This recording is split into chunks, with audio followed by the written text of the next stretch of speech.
Бүгүнкү сабагыбыздын темасы негизи тема бул аялдардын исламдагы орду жана биз эмнелерге биз милдеттүүбүз эркектер.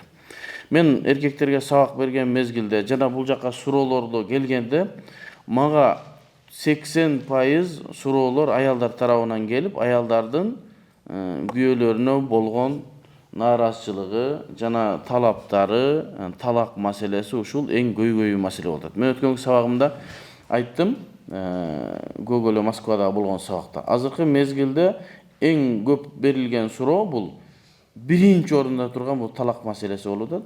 Талак маселеси эркектердин арасында мындай бир оюнчукка айланып калган абал. Ушундай болуп калды. Аллах табарака ва таала ошол талакты эркектерге берип, ушу эркектер олуттуу, жоопкерчиликти билет, бирөөнүн кызын, бирөөнүн эжесин, бирөөнүн апасын милдетине алып, ошол карамагымда караймын, кыяматка чейин, өлгөнгө чейин мен жооптумун деген эркектер азыр ошол өзүлөрүнүн мойнундагы милдетин аткарбай калды. Ал мага келген суроолордун, аялдардын болгон арыздануусунун талабы ушул болуп атат. Себеби аял алсыз болот экен, күйөөсүнө муктаж, күйөөсүнө көз каранды. Анан ошол эркек азыркы мезгилде ошол аялдардын алсыздыгынан пайдаланып аткандай. Ошого мен Көөгөлө Москвадагы сабагымды эркектерге атайын акыбалы шахсия, үй бүлөлүк маселелер боюнча сабакты ачкам. Ушу эркектерге үйрөтөлүчү, талак маселеси бул аял менен эркектин арасында урушканда айтыла турган сөз эмес. Болгон Аллах Таала силерди адал кылып, аял менен күйөөсү никелегенден кийин жашоого мүмкүн болбой калса, кандай бир себептерден улам, мен билбейм аны.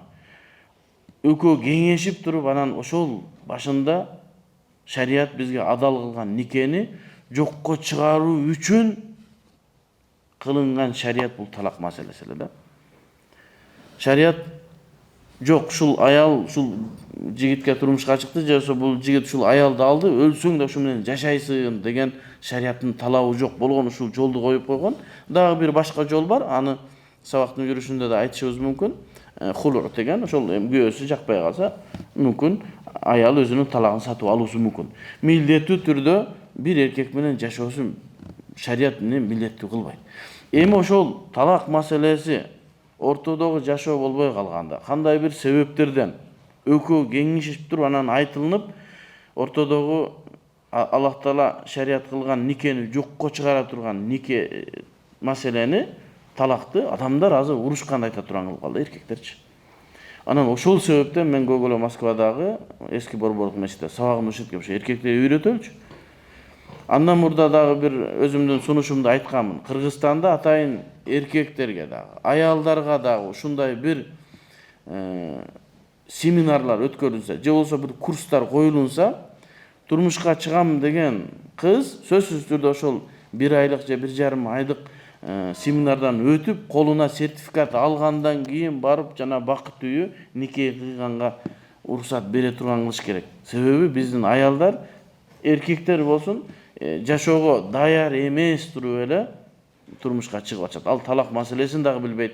Ал жана аялдардын байланыштуу болгон айыз, ныфас маселесин дагы билбейт.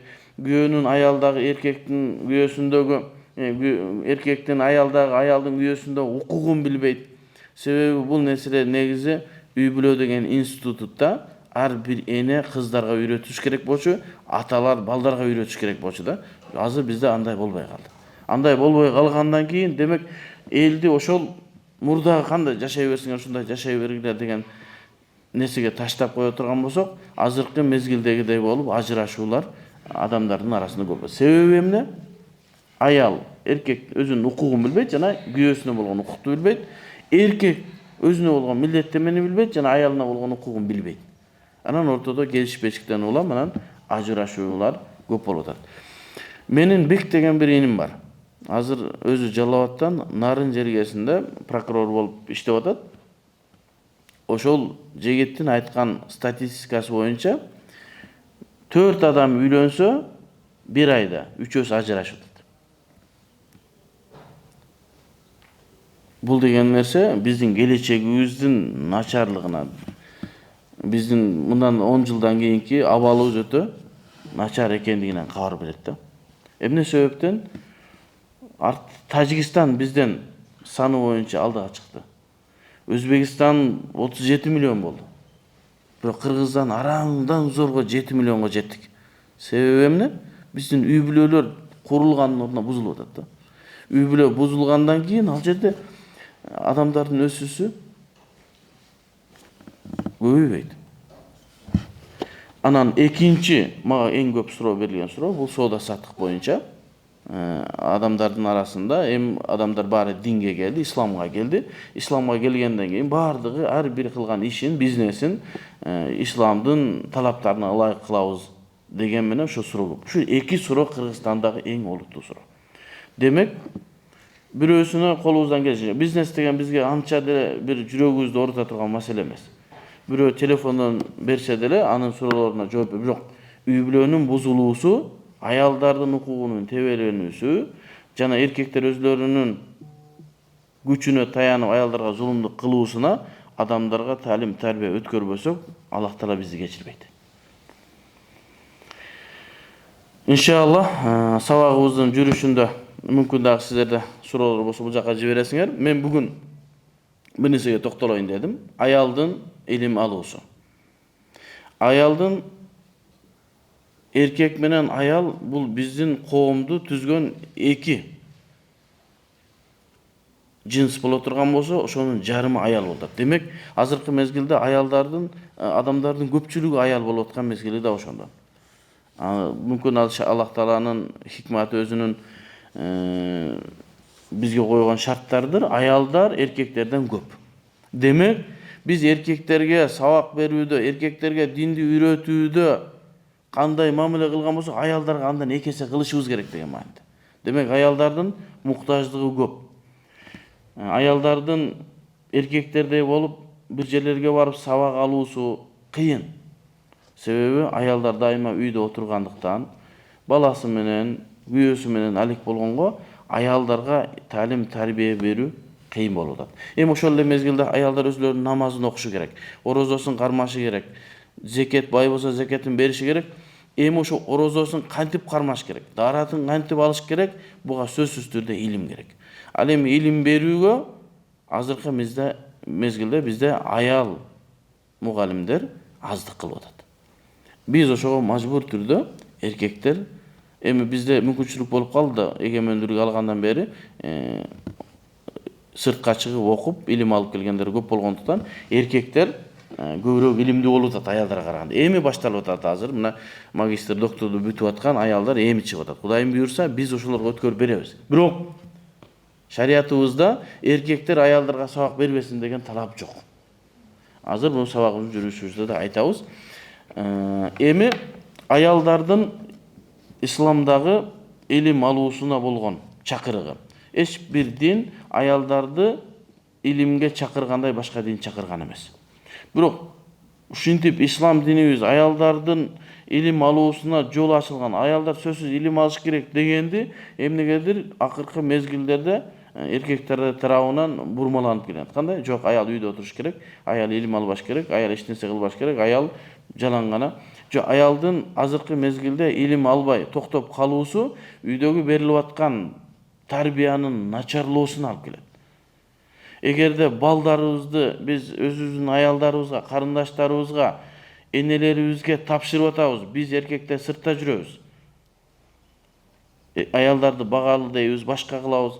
Үйдө отурган аялдар биздин балдарыбыздын жоопкерчилигин алган ошолор. Эгерде аял илимсиз боло турган болсо, ал жерден тарбия көргөн бала да илимсиз болуп чыгат.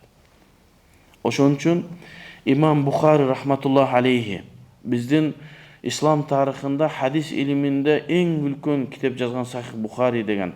Ошол Имам Бухари Аби Бурда радиаллаху анху анын атасынан риваят кылып пайгамбарыбыз саллаллаху алейхи ва салламдан ушул хадисти риваят кылат. Саласатун лахум ажран. 3 тайпа бар. 3 түрлүү адамдар, эркектер бар. Алар үчүн бир кылган амалдарында 2ден соо болот дейт. ушундай бир 3 тайпа адамдар бар. Алар кылган ушул мен азыр мындан кийинки айта турган амалымда маселеде 2 сооп алышат дейт. Ал кандай? Ражулун мин ахли китаб. Bir adam özü murda Hristiyan je bolsa evrey bolup жүргөн. Andan keyin İslamны kabul alıp durup, oşol özünün dini Musa aleyhisselamga egerde evrey bola turgan bolsa, eger Hristiyan bola tursa İsa aleyhisselamga iman keltirip, andan keyin bizdin paygambarыбызды, бул акыркы пайгамбар деп таанып, жана ошого иман келтирип мусулман болгон болсо, мына ушул адамга 2 сооп берилет дейт. Өзүнүн пайгамбар болгон, эгерде еврей болсо Муса алейхисаламга, эгерде христиан болсо Иса алейхисаламды да менин пайгамбарым деп таанып, андан кийин акыркы дин ислам экен деп исламды кабыл алып, биздин пайгамбарыбыз Мухаммад алейхисаламды таанып, иман келтирсе, бул адамга 2 сооп берилет дептир. Өзүнүн пайгамбарына иман келтиргенине 1 сооп, жана акыркы пайгамбар Muhammed aleyhisselamga iman keltirgenler. Andan keyin bir kul deydi. Bu hadis murda Peygamberimiz mezgilinde aytılgan hadis bolup, Peygamberimiz aytkan hadis bolup, al mezgilde kul eğilүүчүлүк болгон. Ошого биздин hadislerimizde ошол кул боюнча, кулдардын маселеси боюнча азырга чейин маселе айтылып келет. Биздин устазыбыз доктор Салах Абул Хаж Иорданияда эң чоң алым, Ханафи алым. Ошол айтып атат. Азыркы мезгилде кулдун маселелерин чыгарып, жаңы маселелер боюнча сүйлөшүшүбүз керек.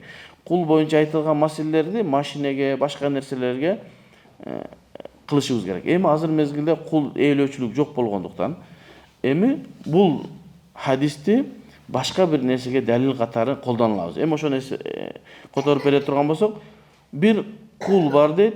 Ал кул Аллах Тааланын буйругун аткарган болсо дейт. Себеби кулга азат болгонго бардыгына Кудайдын ибадатын кылуу милдеттүү нерсе. Анан ошол кул өзүнүн Кудайын таанып, Кудайына ибадат кылган болсо, андан кийин өзүнүн кожоюнуна кызмат кылган болсо, күнөө кылбастан, анын малын урдабастан, жалган айтпастан, ушундай кылган экинчи топтогу адамдарга дагы 2 эсе сооп болот дейт экен. Биринчиси Аллах Таалага ибадат кылгандыгына, экинчиси өзүнүн кожоюнуна кызмат кылганына. Азыркы мезгилде биздин кызматчылар бар. Үйлөрүбүздө, мисалы үчүн, көп адамдар азыр кызматчы алып калды. Ошол кызматчыларга кулдай мамиле кылбай, балки ошону бир мусулман бир туугандай мамиле кылып, ошол кызматчы Кудай Тааланын буйругунда аткарып, андан кийин ошол өзү акча алып иштеп жаткан кожоюнуна дагы кызматты ак эмгек менен кыла турган болсо, бул адамга 2 эсе сооп берилет деди. Андан кийин бир аял, бир эркек дейт. Анын бир күңү болсо дейт. Эми илгери күңдөрү болгон ар бир эркектин. Ошол бир күңү болсо дейт. Ошого жакшы адеп берген болсо, тарбия берген болсо, тарбиясын шариаттын ылайык кылып, ага урбастан, сөкпөстөн тарбия берген болсо, ва алламаха, ага илим тарбия берген болсо дейт. Биздин темабызга байланыштуу нерсе ушу. Өзүнүн күңүнө жакшы адеп тарбия, андан кийин илим берген болсо, ошол илимди эң жакшы жол менен берген болсо, андан кийин аны азаттыкка чыгарып кайра үйлөнгөн болсо, ушул эркекке дагы 2 сооп берилет экен. Биринчи сообу эмне? Ошону жакшы тарбиялагандыгына жана ага илим бергендигине. Эми биз азыр кул ээлөөчүлүк заман болбогондуктан адамдар жакшы түшүнө албашы мүмкүн. Кулдар эч кандай өзүнө бир ээлик кылган эмес. Эч кандай бир акысы жок анын. Анын кожоюну эмне десе ошону аткарган. Бирок пайгамбарыбыз ушундай сен өзүңдүн кулуңа дагы, күңүңө дагы ушундай кылып талим, тарбия берген болсоң, андан кийин аны азаттыкка чыгарып туруп, ага үйлөнгөн болсоң. Эмне себептен азаттыкка чыгарып туруп кайра үйлөнсө дегенди алымдарыбыз чечмелеп айтат. Мурда күңдөргө үйлөнүү айып эсептелинген. Себеби кадыр баркы кете турган болгон. Эми ошону азаттыкка чыгарып кайра үйлөнгөндүгү ошол эркектин эмне дейт, жанагындай бир текебир эместиги дейт. Себеби аны өзү тарбиялаган жана илим берген. Алымдарыбыздан башка бир китептерде айтат, эгерде күң аял менен хур, кул эмес аялдын айырмасы асман менен жердей. Себеби бул эч нерсеге ээлик кылбайт. Бул азат. Бирок ошого илим берилген болсо, ошол хур же болбосо кул эмес аялдын даражасына чыгат дейт илимдин негизинде. Эми ушул жерде биздин токтолгон маселебиз ошо өзүнүн күңүнө илим тарбия берген болсо дейт. Азыркы мезгилибизде бул нерсе жок. Эми күйөөлөрү аялдарына ушундай адеп менен жана илим бериши керек деген сөз. Пайгамбарыбыздын чакырыгы. Демек, азыркы мезгилде аялдарга күйөөлөрүнүн тарбия берүүсү жана илим берүүсү замандын талабы болуп калган мезгил. Эми бардык эркек илимдүү эмес экен. Бардык эле эркек адамдарга аялдарга шариаттын өкүмдөрүн үйрөтүп бере албайт экен. Мындай сабактарга жөнөтүш керек. Келип, ушул жерде сабактарды угуп, ошол бул жактагы таалим тарбияны алып барып үйүнө алып кириш керек. Мен бир байкени тааныйм да, ноокаттык. Ушундай баягы жакшы эмес жолдо жүргөн, ичкен, жеген, аялы динге келгенден кийин үй бүлөсүн дини үй бүлө кылып салды. Намазга келди. Демек, аялдардын илимдүү болуусу биздин коомду оңдоонун бирден бир точкасы, бирден бир себеби. Эгерде биз аялдарды илим менен, тарбия менен оңой алсак, анда биз коомдун бир бөлүгүн оңдогон болобуз.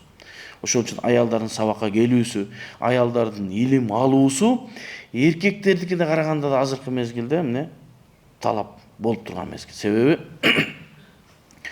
аялдар үйдү биздин коомдогу жаштарды тарбиялай турган эң негизги милдет. Эми имам Бухари рахматуллахи алейхи ушул хадисти өзүнүн Сахих Бухарине чыгарардан мурда атайын темалар койгон да. Тема коюп туруп, теманын астына хадистер кылган. Ушу имам Бухаридин кыйындыгы ушундай болгон. Ал ошол теманы окуганда андан кийин кандай хадистер келет экендигин адамдарга бир маалымат берген. Ошол теманы койгондо эмне деген? Эркек бул бапта эркек өзүнүн күңүн жана үй аялына илим берүү деген бапты койгон экен. Ушул хадистен имам Бухари күңүн тарбиялап туруп ага илим берсе дегенден ва ахлуху аялы деп да кошупту. Себеби бул хадис эркектердин өзүнүн күңүнө жана аялдарына илим берүүсү ушул хадистен далил алынат деген маселе. Имам Ибн Хаджар ал-Асқалани деген чоң алым бар. Бул Шафии маскагында болуп, ушул Сахих Бухариди чечмелеп бизге жеңилдетип жазып берген эң чоң чечме жазылган китепте. Ал эмне дептир? Бул хадистен нас менен, башкача айтканда хадистин өзүнүн сөзү менен күңдөрдү тарбия кылууга чакырык болсо, үй бүлөлөргө кыяс менен, салыштыруу менен үй бүлөлөрдө дагы, үйүндө аялдарындагы эркектери таалим тарбия берип, адептеп, ошолордун тарбиясын кароосу милдеттептир. Андан дагы эгерде күңдөрдү алар эч бир нерсеге акысы жок, күңдөрдү илим алууга ислам чакырган болсо, мынандай азыркы мезгилде ээн эркин өзүнүн укугу толук болгон аялдардын илим алуусу мин бабыл аула дейт. Сөзсүз түрдө илим алышы керек дейт. Эгерде илим алуу милдеттүү боло турган болсо, бул жоопкерчиликти ким алышы керек? Эң биринчи кезекте аялдардын илим алуусуна шарт түзүп берүү бул биринчи очурда мамлекеттин милдети. Мамлекеттин милдети экендигине бизде толтура далилдер бар. Эмне себептен мамлекет? Себеби мамлекет ушул биз жашаган мамлекетти, ушул биз жашаган аялдардын, эркектердин бардыгына жооптуу. Ошолорго эң оболкусу аялдарды илимге жана тарбияга берүүсүнө шарт түзүп берүүсү мамлекеттин талабы дейт. Азыр Кудайга шүгүр, башка светтик илимдер бизге жетиштүү. Мамлекет ошого шарт түзүп берген. Башка илим алам десеңиз, сизди эч ким тыйбайт.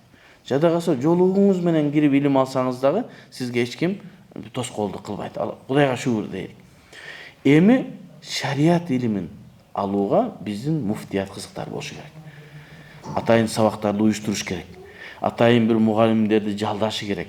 Алардын убактысына айлык төлөп бериш керек. Себеби кайсыл жерде бирөөгө милдеттүү кылганда бир нерсеге байлаш керек да. Бекер десең бир күн ооруп калса келбейт. Ошого биз буну каяктан алып атабыз? Пайгамбарыбыз саллаллаху алейхи ва салламдын бизге берген талим тарбиясын хадисинин негизинде. Ислам эң оболунда аялдарга талим тарбия берүүсү үчүн валиул амр, ошол башчылардын милдети эң негизги нерсе. Буга далил катары имам Бухари жана имам Муслим радиаллаху анхума экөөнүн Аллах таала разы болсун чыгарган өзлөрүнүн китептеринде чыгарган сахих хадисте Ата ибн Аби Рабах деген хадисте сахаба табиин бул хадисти Ибн Аббастан риваят кылып айтат. Ибн Аббас пайгамбарыбыз саллаллаху алейхи ва салламдын эмнеси сахабасы.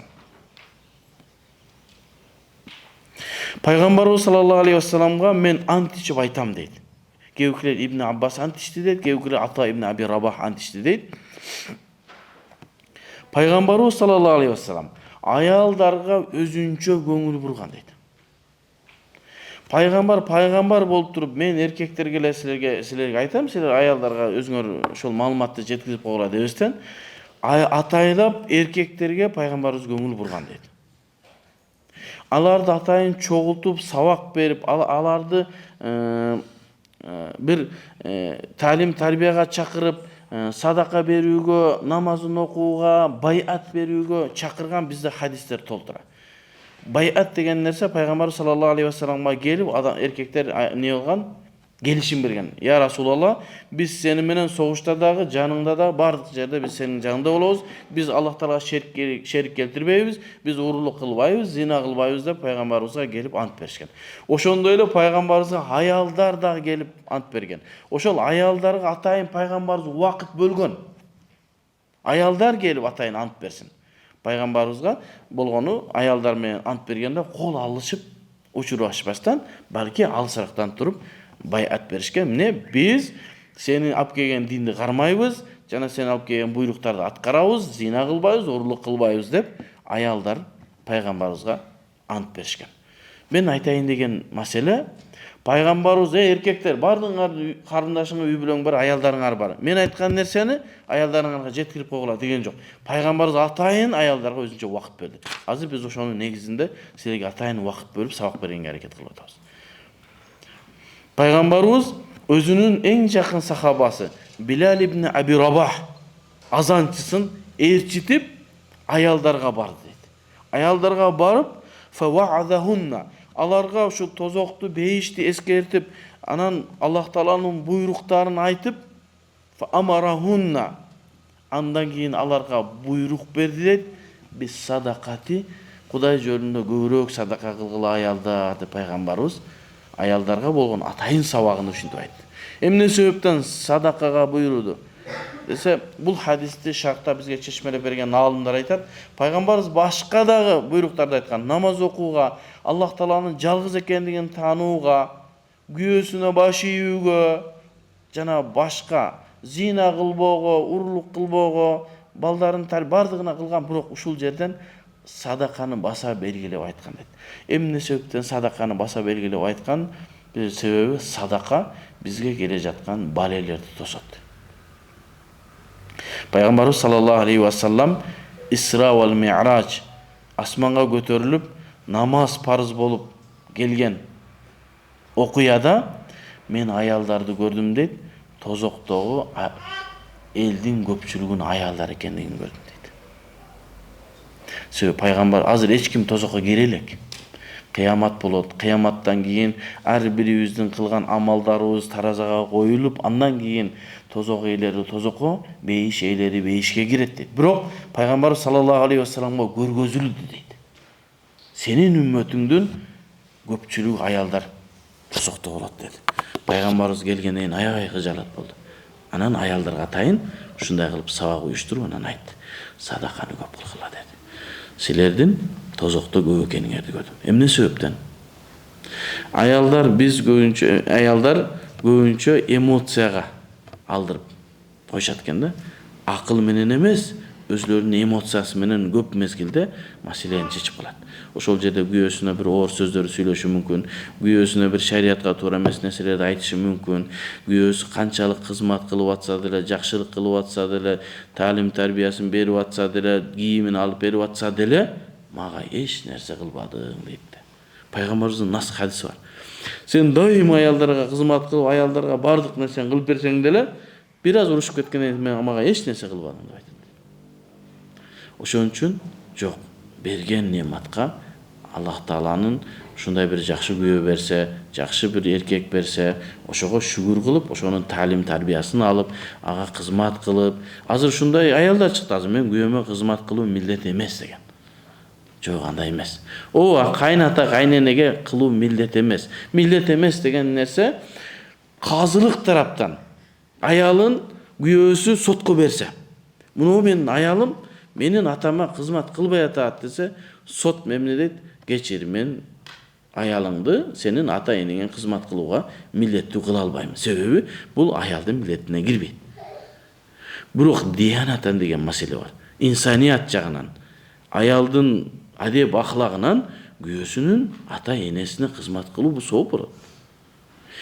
Ал эмне кайтар дүйнө дейт, эртең баарыбыз карыйбыз. Эртең уул көрүп атасыңар, кыз көрүп атасыңар, эртең ошо силер дагы бир келиндин көзүн, колун карап кала турган мезгил келет. Мүмкүн даратканага бара албай турган мезгил келип калат. Мүмкүн душка түшүп жууна албай турган мезгил келип калат. Ал мезгилде сиздин балаңыз алып кирип сизди жуундуруп же даратканага алып кире албайт. Ал мезгилде ошол келиниңиз сизге кызмат кылат. Эгер сиз азыр кайненеңизге, кайнатаңызга азыр кызмат кылып койсоңуз, Аллах Таала сиздин кылган амалыңызды текке кетирбейт. Эртең ошо кылган ал-жазау мин жинсил амал деген эреже бар. Бериле турган сыйлык сиздин кылган амалыңызга жараша болот. Азыр сиз күйөөңүзгө, күйөөңүздүн ата энесине кызмат кылсаңыз, эртең сиздин келиниңиз сизге сөзсүз кызмат кылат. Ушундай мезгил келет. Акылың жетип турат, кыла албай турган мезгил келип калат, карлык келгенде. Ошол мезгилде эмне болот? Келинге колубуз түшүп кала турган мезгил болот. Ошон үчүн келинди душман карабаш керек. Азыр муну бизде ушундай бир менталитет дейбизби, кандай салт десең дагы кыйкырып чыгат эртеңчи. Жобой салт деп айтып. Салт дебейм, бир адамдардын арасында менталитетпи? Келин менен кайнененин ортосунда душмандык да.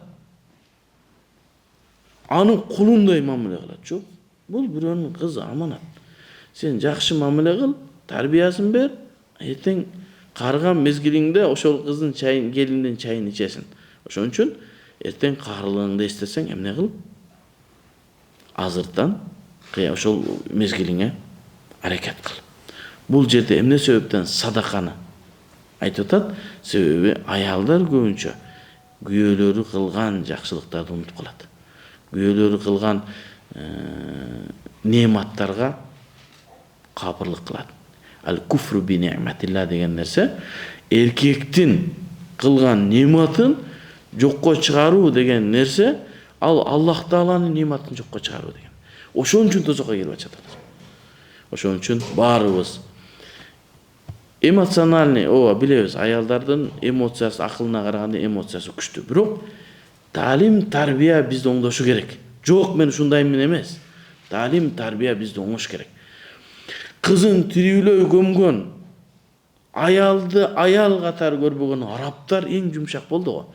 Умар радиаллаху анху. Ол Умардын эшеги мусулман болсо болот, Умар мусулман болбойт деген Умар ислам келгенден кийин, ислам тарбиясын алгандан кийин жумшак болуп, эки сөз сүйлөсө ыйлай турган болуп калган. Демек, бизге ислам тарбиясы аялдарга эмне? Жумшактыкты, назиктикти жана тарбияны үйрөтүшү милдет. Эми үйрөтөт деген сунушту айтабыз. Эми бул жерде пайгамбар саллаллаху алейхи ва саллам атайын ошол аялдарды чакырып, ошол жерде садака кылууга буйрук кылып чакыргандан кийин пайгамбарыбыздын таалимин, тарбиясын алган сахабалар ошол жерден амал кылып башташкан. Ошон үчүн бүгүнкү сабакты сен бүгүн амал кылып башта. Бүгүнкү уккан Жакшы сөздү бүгүн амал кылып башта. Эртең эмес. Күйөөгө тийгенден кийин эмес. Жолу салынгандан кийин эмес. Же болсо келиндүү болгондо эмес. Азыр башташ керек. Ага кандай? Пайгамбар саллаллаху алейхи вассалам: "Эй аялдар, силер Аллах Тааланын берген нематына капырлык кылбагыла, садаканы көбүрөөк кылгыла, менин коркконум силердин тозок ээлеринен болгонуңар көбүрөөк көрдүм" деген аялдар ошол жерден өзлөрүнүн сөйкөлөрүн, колундагы билектерин ошол жерде чечип садака кылып баштады. Ушул жерде. Ал деген нерсе пайгамбарыбыздын берген таалимине сахаба аялдардын, сахабият аялдардын жооп берүүсү. Биз дагы алган таалимибизге бүгүндөн баштап амал кылалы. Билал радиаллаху анху чапанын акырын чекесин көтөрүп барып аялдардын алтындарын ушул жерден топтоп алды. Топтоп алып ошол мезгилдеги муктаж мусулмандарга жардам берди.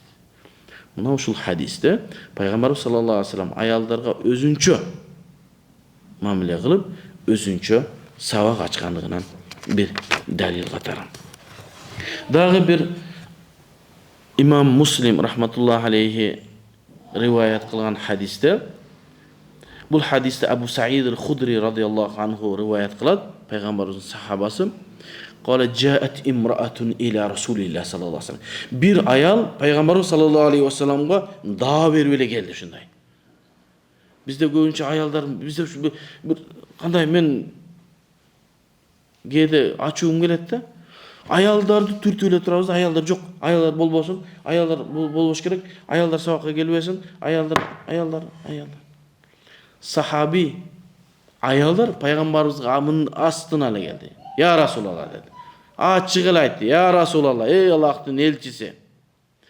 Но эркектер dedi, сенин жаныңда жүрүп, сенин хадистериңди угуп, сенин мауизаларыңды угуп, согушка барса сенин жаныңда болуп, сапарга чыкса сенин жаныңда болуп, булар соокко көп ээ болуп кетти. Биз аялдар аркада калып атабыз. Биз аркада калып атабыз. Биз талим тарбия алганда бизге анча сенин үнүң жетпей калып атат я Расулалла. Эркектер, ооба, эркектер дайым сенин жаныңда болот. Биз сага дайым келе албай атабыз dedi. Бул аял Мединалык аял эле. Мединалык аялдарда мындай журат күчтүү болгон дейт. Башка хадистерде журат деген нерсе мындай тайманбаган аялдар болгон да. Ал деген нерсе бул сахаба аялдын уяты жок деп айтабызбы? Эркекке барып дегендей деп атат. Жок. Шариятыбызда эркектен бар бир мугалимден, алымдан аялдардын маселе сураасы дурус. Себеби пайгамбарыбыздан сахаба аялдар сурап атат. Биз сахабалардан да кыйынбызбы? Же биздин алымдар пайгамбардан кыйынбы? Азыркы мезгилде аялдарды ушул арка тепкедей. Дегендейин пайгамбарыбыз жылмайып туруп не деди? Не калайсың деди. Фаж'аллана, бизге кылып берген, өзүң ойлонуп туруп бир күн бизге сабак уюштуруп бер деди. Фаж'аллана мин нафсика йауман на'тика фихи ва та'алламна ма 'алламака Аллах. Анан биз ошо бир күндү бөлүп бер, биз ошол күнгө барып, Аллах Таала сага кандай илим берген болсо биз ошондон үйрөнүп, бизге убакыт бөл деди. Эркектер менен эле алек болуп бизди калтырба деди. Себеби аялдар дайыма үйдө болот, балам тарбия менен болот, бала менен жана памперс болуп кетпеш керек да. Аялдар эркектер шарт түзүп бериш керек. Аялдарга жумасына 2 жолу, азыр мына Сараксы мечитинде базар күнү сабак болуп атабы, барып атасыздарбы? Суббота күнү бул жакка атайын сабак койдук. Экөөнү бири-бирине каршы койбойлук деди. Илим алабыз дегендер 2 жакка келсин.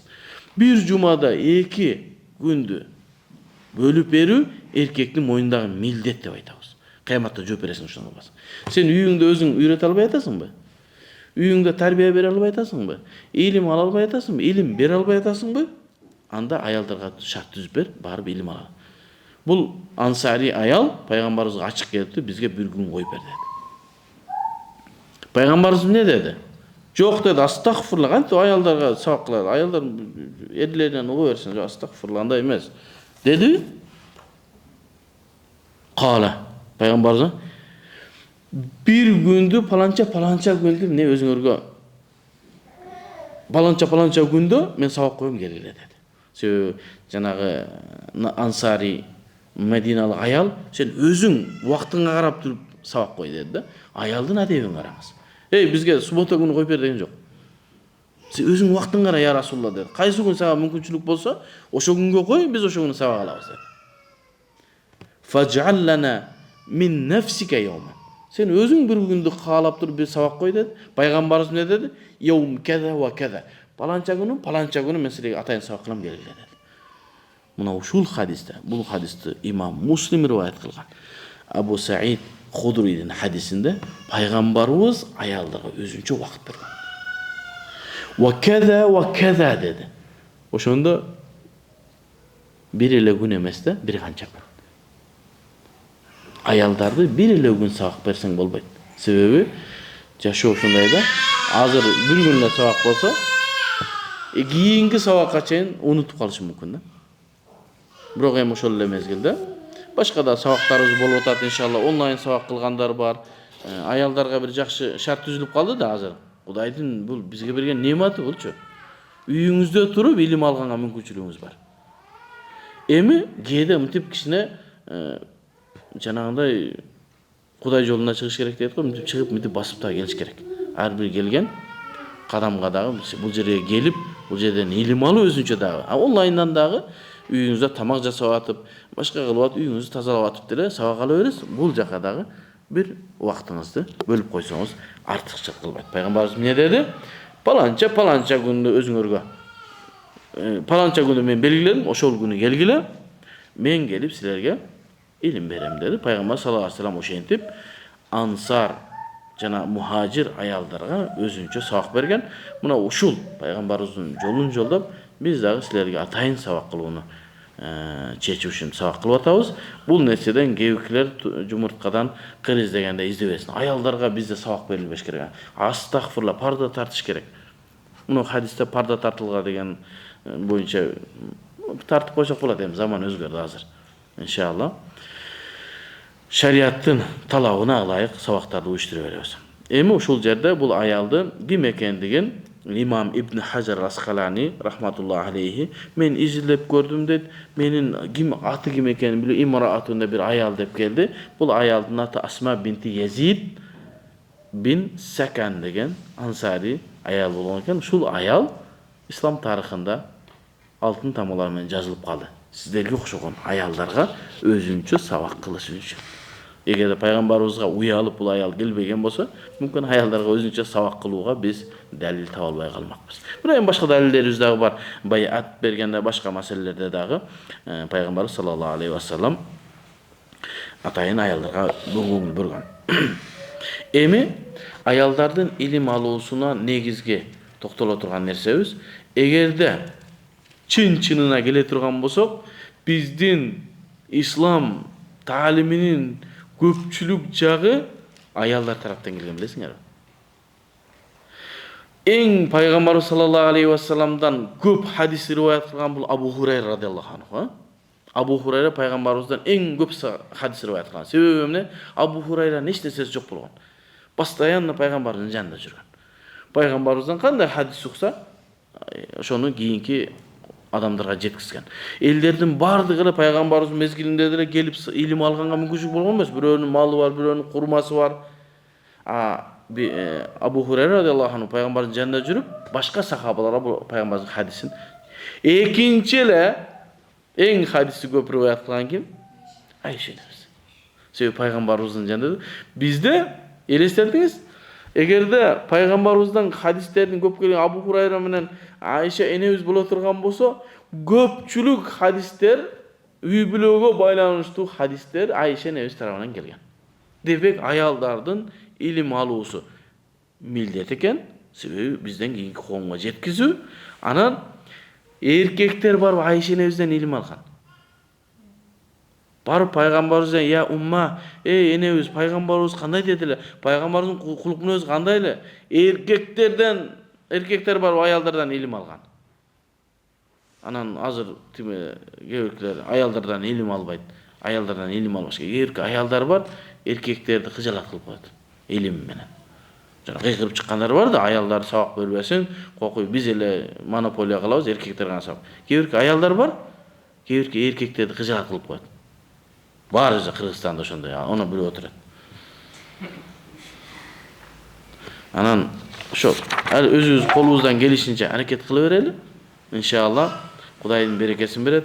Аялдарга болгон сабагыбызга иншалла ушул далилдерибиз жетиштүү дейбиз. Мындан кийинки сабактарыбызда дагы ошо аялдарга байланыштуу маселелерди иншалла чечебиз. Бизде аялдардын илимдүү болуп, аялдардын исламга кызмат кылганы көп. Мен үмүт кылат элем, биздин кыргыздын кыздарынан, аялдарынан дагы исламда, Кыргызстандын тарыхында бир алтын тамга менен жазылып калган аялдар чыгыш керек. Билесиңерби? Самарканд деген жер мына бизге жакын Өзбекстанда. Мурда бардыгы эле бир болгон. Кийин эле Өзбекстан, Кыргызстан болуп бөлүнүп кетти. Самаркандта эң чоң аалым болгон Абу Лейс ас-Самарканди деген. Анын кызы болгон Фатима деген. Фатима ушунчалык күчтүү аалым кыз болгон, атасынын илимин бүтүндөй алган. Биз да үмүт кылабыз сиздерден ошондой аялдар чыксын. Анын шакирти болгон Имам Касани деген.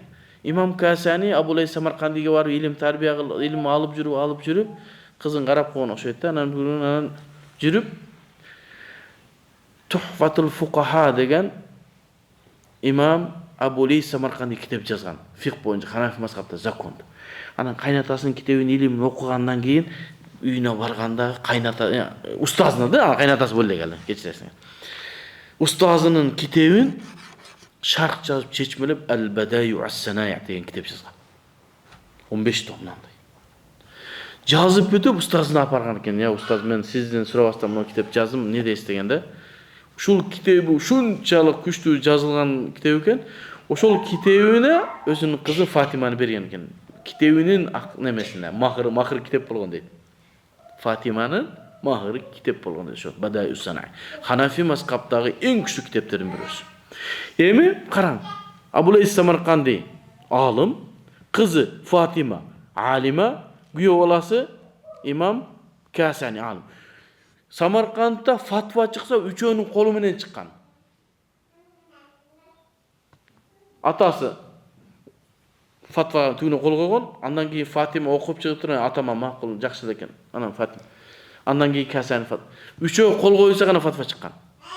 Ошондой аялдар бизден чыгышы керекпи? Чыгышы керек иншалла. Күндөрдүн бир күнүндө Имам Касани сабакка жөнөп калыптыр кайнатасына.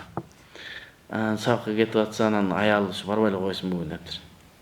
Эмне болуп, сабак барып келейин десе, эмнеден сабакта? Мына ушундан сабак барса, ошо мен айтам, сага айтып берем. Барбай эле койчу деген экен. Күйөөсүнө таалим бере турган даражада илимдүү болгон. Бизден дагы иншалла ошондой